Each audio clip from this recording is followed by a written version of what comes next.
Hello, it's Wednesday again, book study day. So I am going to divide the conclusion in chapter 10.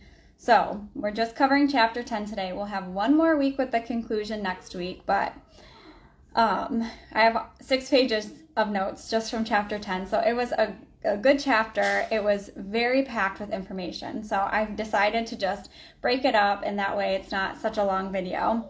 But this weekend has been so crazy, or this last week since my last video.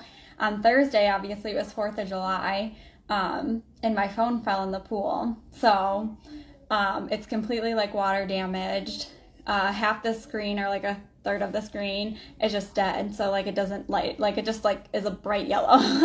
So it's been a little bit of a whirlwind this last week, just because I had no access to like social media or text messages or anything. So I have a new phone now, it's working, but I have lost all of my pictures, all of my notes, all of my accounts that were logged into my previous phone. They're all gone. So I have to figure out a way to somehow get my old phone on and get everything transferred, because I can't even log into my YouTube to get videos uploaded. So anyway, it's been a mess. But anyway, this week we are talking about not breaking the chain. So I titled the title of this video, "Do you have stickability?" And as we go through it, you'll see that phrase in there. But basically, it's just, are you one to stick with it? Are you one to keep going? Are you one that's going to keep pursuing after your dreams, your goals, even when things get really hard? And so, jumping in, the beginning of this chapter, we're on chapter 10. Again, this is the 5 things successful people do before 8 a.m. This is our last chapter. We just have the conclusion. So, Don't Break the Chain is the title of this chapter. And so she starts with a story of a tribe in Australia who performs rain dances. And so these people, there's lots of people, even in like, foreign countries, things like that, that when they have droughts, they have rain dancers who come and perform, and they are said to bring the rain. So now, biblically, I know that that is not how you get it to rain. You get rain because God provides it. And so this, to me, is like their action. This is their prayer. They are dancing, and I don't know the whole story behind it. I think it would be interesting to learn, but they are dancing until it rains. And so these dancers, they have, it talks about these dancers who have the history of always getting it to rain. And so they put in the time, they dance until the rain comes. And so there was a drought, and these farmers all pooled their money together, and these people were expensive to hire because they had such good results. And so these farmers put their money together, they hired these rain dancers, and the rain dancers come out, they perform, and sure enough, it starts to rain. And so one of the farmers asks them and says, how do you always get the results that it rains every time you do these rain dances? And one of the dancers just told them, we just dance until it rains. And this is on page 203 of chapter 10. So the author puts it simply, the others quit before the rain falls. They could have gotten the same results, had the same reputation, and demanded the same high fees, but they quit before they saw the success. So it's the reminder that you have to stick with things. You have to keep pursuing it, because if you quit, you get the reputation of quitting, and you won't ever see the end results. Like these rain dancers, they never stopped. I'm sure they were tired, they were exhausted, they were thirsty. There's, it's in Australia, so it's probably hot, and all of these circumstances, they had all of the excuses to quit, and they never did. They kept going, and they have that reputation now that the rain will come because they continue on, and they will continue on until the results come. So she says, how long do you persist towards your dreams? Until it happens. How long do you push yourself to get up each morning and commit to your routine? Until it becomes a habit. And I'll add that you just keep going. So even though you see the results, even though you commit to things and you form that habit, you don't stop once you get there. You just keep going. You keep adding on. You set new goals. You reach for new dreams, and you just keep going every single time. You add a new habit or try something new, and keep going forward. She gives the verse Galatians 6:9, and let us not be weary in well-doing, for in due season we shall reap if we faint not. Again, it will get tiring, but you have to persist. You have to keep going, because if we stop, we'll never get to the end result. So you have to have this stickability, and you'll see that word if you read through the chapter. She says that you have to stick with things when you don't see progress, just as much as you would when things exceed your expectations. So have that mindset, again, shifting your mindset and going and looking at it from that perspective of, how would I push forward if things were going exactly how I wanted them to? And then when they're not going that way, have that mindset and say, I'm going to keep doing it. I'm going to keep going for it. So she says, be glued to your goals. If you have a goal, dream, or vision, stick to it until it happens. Stay consistent and committed until you see the success, just like the rain dancers. She says consistency is the key to success. So she uses different phrases as the key to success throughout this book. But when you put them all together, there are so many different pieces of the puzzle to lead you to success. It's not a one thing. It is a small actions all around that you put together to get to success. And so it's important to remember that it's not just the consistency, it's not just the mindset, it's all of the little things together that are going to lead to success. It says people love predictability. So she says you need to consistently show up. It builds trust, accountability, and establishes your reputation. You can't establish a track record if you are constantly shifting gears or trying new tactics. So again, picking one thing and sticking with it and moving forward and being consistent in that thing. And it's okay to shift, but don't shift too soon. You have to give it time. You have to let it work itself out and to see if it actually works. So she gives this example of a microwave or a crock pot circumstance. So she says the microwave is when we wish for things to happen quickly, for fast results, but we have to have the mindset of a crock pot approach. So things will happen slowly. So when you use a microwave, you put it in for 3 minutes or 5 minutes, whatever it is, and it's out in no time, and you have your food that you're wanting to eat, and it's there, and it's done, and you're ready to eat it. But if you put something in the crock pot, a lot of times you simmer it for 8 hours or 6 hours, and then you enjoy it. So she's saying have that mindset. Like, this isn't just I'm going to put it in real quick, or I'm going to put in the work, and in 3 weeks, I'm going to see the results. No, she's like, it has to simmer. It has to be slow. It has to be slowly cooked or planned and moved throughout several weeks, months, years in order to get the results that you want. She says it's easier to wish, sorry, I already said that. And then she also says the story of the tortoise and the hare. She gives that example in there as well. So you have the microwave and the crock pot, the same story, the tortoise and the hare. It's slow and steady wins the race. That phrase everyone knows that phrase. I feel like I learned it as a child. So slow and steady wins the race. And it's the same for your success. It's the same for your goals, your dreams, wherever it is you want to go in your life. It's all the same. So you have to stay dedicated for an extended period of time to gain momentum. There's no shortcut to excellence.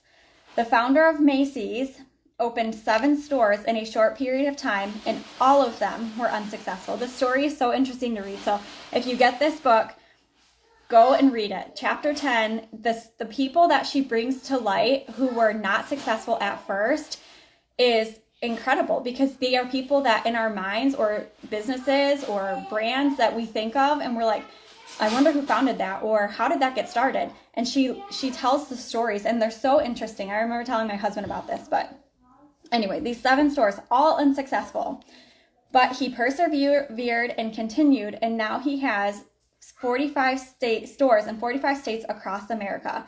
Like, everyone knows the name Macy's.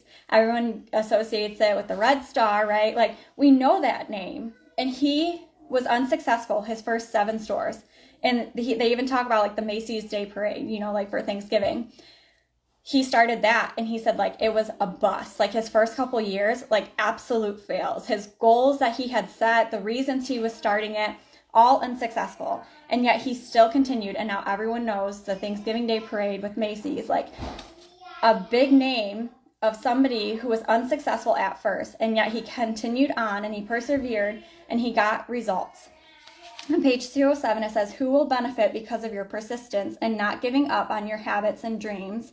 And we talked about this before, but This is where she mentions the phrase, somebody in need is waiting on the other side of your obedience. So I'm not going to dive into that because I did in the previous chapters, but just that reminder, like somebody in need is waiting on the other side of your obedience. Like what if Macy's didn't open? Would we have the Thanksgiving Day parade? Would we have all of these stores? Would there be other name brands that have, preceded Macy's or were bigger than Macy's because he never even started? Maybe, but he did. He persevered. Page 208, achieving your dreams isn't all about you. God needs you. People need you. Somebody is waiting on you. God is counting on you to stick with it. In another book that I'm reading, the author says there's only one you. If you don't do it, no one else can. So just think about that. Like, you bring something special to the table. If you don't go out there, if you don't follow your dreams and pursue your passions, there's nobody else that's going to do it like you will. There's going to be people that aren't helped because you're not helping them. And that's a scary thing to think about. Like, if we're not doing the things we're called to do, somebody's not being reached. Somebody's not, being shared the gospel, or somebody's not, pursuing their dreams because they're not motivated by us. And so it's really humbling to just think from that perspective. In order to have stickability, you must have a plan for commitment. You have to develop a lifestyle of discipline. And I talked about this where, like, the Jerry Seinfeld approach, but this is where I'd mentioned in the past how he says to get a calendar and to put an X, a big red X, and every day you do your habit or you do your exercise or whatever it is, whatever goal you're trying to achieve, you set that habit and you say, I'm going to do this every day. So in his example, somebody says, how did you, become successful with comedy? And he said, well, I practiced every single day. So he said, even if it was 20 minutes every single day. And he said, eventually I was good. And then I kept practicing and he kept going. But he said, you have to have that mindset where you go every single day. You do this every single day and you cannot break the chain. That's where that phrase comes from. Like, don't break the chain. You see those red X's, you can think of like, a chain link, of paper chain link that, elementary schools make a lot. And every day you're adding a chain and adding a chain and adding a chain. It's the same thing with the red X on the calendar. Every day you're going to add it there and you're going to keep seeing the success and keep seeing the growth. And eventually you're not going to have to put it there because it's just a habit. You just keep doing it and you wake up in the morning and all of a sudden you're like, okay, I have to do this thing. And it just becomes habit.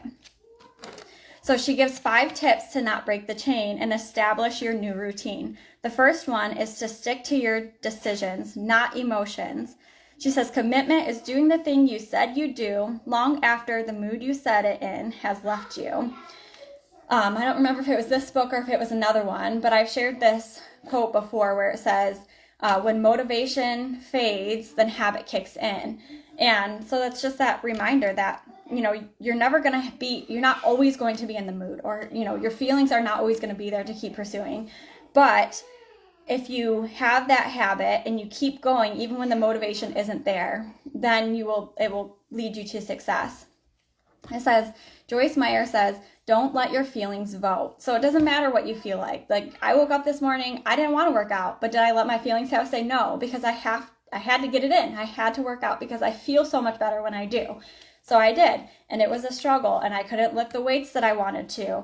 And I couldn't do, the whatever they call it, I couldn't just do all the moves she was doing. I had to modify, and it was okay. And I was frustrated with myself, but I showed up, and I wouldn't have had the same results if I didn't show up today. It says, if you make a commitment to yourself to do something, then do it. This is your decision to do it, and so show up and do it. The biblical principle, let your yea be yea and your nay be nay. I always think of that, but it could be out of context here, so you feel free to go and reference back to your Bible and see. But basically, if you say you're going to do something, whether it's to yourself, a commitment to yourself, a commitment to God, a commitment to a friend or a family member or somebody down the street that you don't even know but asks you to do something, you have to do it. You can't say, yeah, I'm going to do that for you, and then not show up for them because you said yes. That is your word. So take your yeses and nos as a binding contract.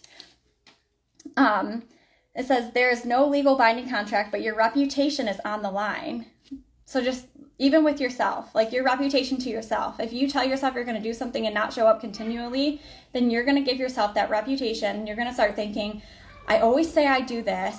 I'm going to do this, and I never follow through. I'm a failure, or I'm not motivated, or whatever the lies you tell yourself, they're going to start coming to light. But when you show up for yourself, you start to have belief in yourself. On page 212, she says, if you only do the work when you feel motivated, you'll never be consistent enough to become an expert, professional, or a dream achiever. Her second one is to stick to your vision. No matter how many setbacks you have, rejections you encounter, or disappointments you experience, you have to stick with it. Your discipline drives you to your dreams, and your dreams are a big part of the overall assignment God has placed on your life. And then she gives this quote that a minister had said, and it says, we will be held accountable for what we were called to do on earth, not what we do. And she says, when I first heard that, I kind of thought, that's not right. Like, we're going to be held accountable for what we do. But he's saying, if God has planted a dream and a desire in your heart and you don't go out there and pursue those things, first off, there's people waiting on you. Remember, there are people waiting on you for your obedience to God, for the thing he's placed on your heart. And if you don't do them, all those people that you were supposed to reach out to, all those people that you would have impacted, you're held accountable because they weren't impacted. And so, again, you will be held accountable for what you are called to do on earth, not what we do. It says, God asks for your obedience to the assignment he's placed on your life, but he doesn't force you. You can choose to follow your God-given dreams, or you can choose an average life. It is your choice completely. Last week we talked about you are responsible for your decisions. It is our choice. We do have a choice. We do have a free will. But are we doing our obedience to God? Are we being obedient to him and doing what we're called to do? Or are we shying away from it because it's a little bit uncomfortable, it's a little bit nerve-wracking, and it gets us out of our comfort zone? And so we're like, I'm just not going to do that because I'm not really comfortable with it. Or we face fear and we're like, I don't know, maybe this fear is telling me to back away, the fight or flight thing. I think I just need to flee away. No, pursue it. Look fear in the face and go after it, and keep doing what you're called to do, even when it's uncomfortable. All right. What habit do you need to drop, and which ones do you need to stick with? God doesn't call the qualified. He qualifies the called. So stick with it and watch what God will do. She says that on page 215. Number 3, stick to your calendar. Stephen Covey says, don't prioritize your schedule your priorities. So stick to your calendar. So at the beginning of the day or the beginning of the week, write it all out. I mean, we talked about writing things out before, but sorry, I was just playing with the little stick down there, so it's going to get a little wobbly. But put it on your calendar and keep and do it. Make it your priority. So schedule your priorities. And it can even be times of rest. You can schedule that in and say, I need an hour at night to decompress, or I need, a family vacation, or I need time away from technology. And put that in your schedule just as much as you would your work things or your things that you have to do to, commit to your habits and your success. It says successful people never go to bed without planning the day ahead.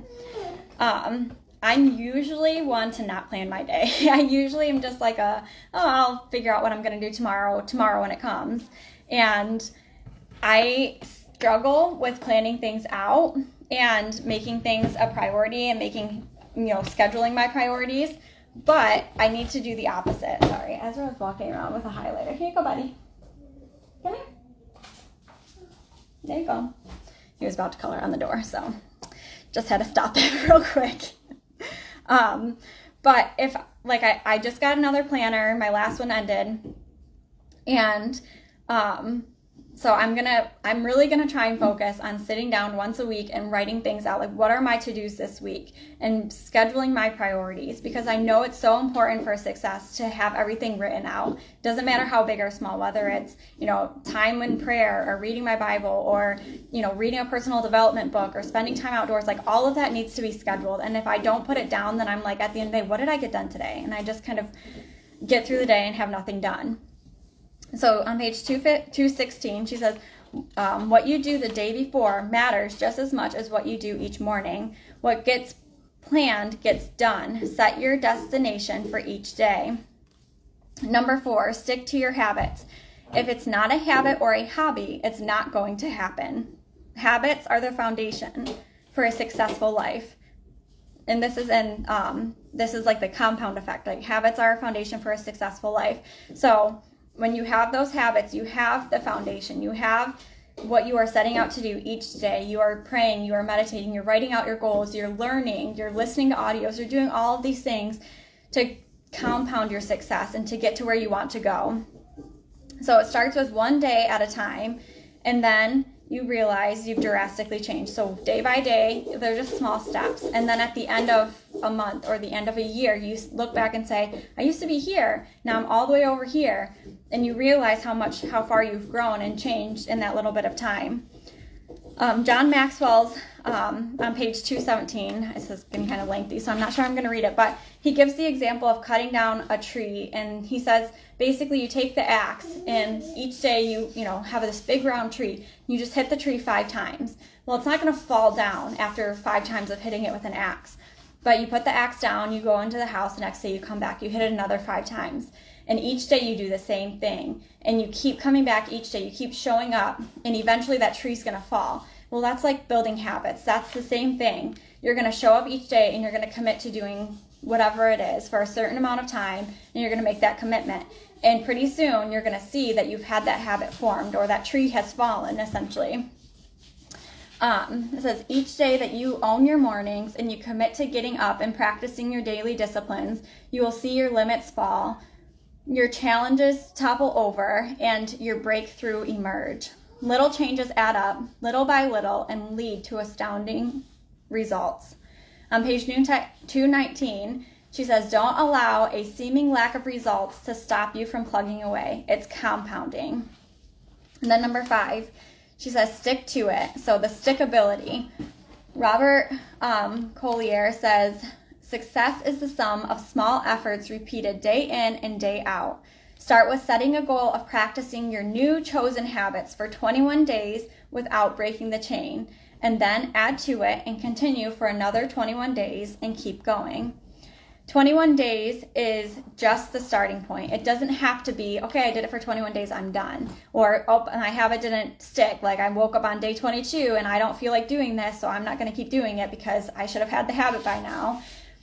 They said that it typically takes about 66 days for a habit, most habits, to actually form. So your 21 days is your starting point. That's just the beginning of your journey. But you keep going, you keep adding on, you keep adding the compound effect of your habits, and you will see the results. It says, the secret to breaking any bad habit is to love something greater than the habit. So whatever it is that you want more, so maybe it's, I don't know, weight loss is, I feel like, an easy one, because so many people, that is always their goal. I don't know, financial stability, maybe like having more money in the bank, having a savings, whatever it is, you're going to make that commitment. You're going to say, okay, I want $10,000 in my bank account by next December. So you give yourself a year and a half. So it says, if you're spending your money eating out, or you're spending your money frivolously on Amazon shopping, or whatever it is, like an iced coffee, stop spending your money on that. You're going to love the result. You're going to love the feeling of having that money in your bank account more than your temporary gain of what you get in the here and now. It says, whatever you're working for is greater than you. You're creating a life and legacy for your family and ultimately doing it for God's glory. I'm going to read that again because I don't know if you heard me. Whatever you're working for is greater than you. You're creating a life and legacy for your family and ultimately doing it for God's glory. And I think that's just the perfect sum to the end of this chapter. And the last chapter of this book is, it doesn't matter what our goals and success are. God had put these dreams, these desires in our heart. We're ultimately doing it for Him. So us getting in the way of that is like us telling God, sorry, I know your plan's bigger. I know that you have a good plan for my life, but I don't trust you. And do we? Do we really trust Him? Because if we're not pursuing those things, then maybe we have to have a heart conversation and say, you know what, I'm scared, I'm fearful, I don't know what people are going to think about me, and have that heart conversation, because if we're not doing it for God's glory, there's really no reason to be doing it at all. So that's the end of this chapter. I kind of skipped a lot. So again, I highly suggest that you go and get this book and read it for yourself, because it is packed with so much good stuff in there. But next week, I just have the conclusion, so it'll be a shorter video. And then I am going to keep doing it. I have a couple books that I'm debating between. I'm in book studies right now with. Both of them are very good. I haven't decided which one, but by next week, I will have a decision made. I will let you know. So if you want to grab a copy, you can grab it before the next book study starts. But thanks for joining me this week, and I will see you guys next week.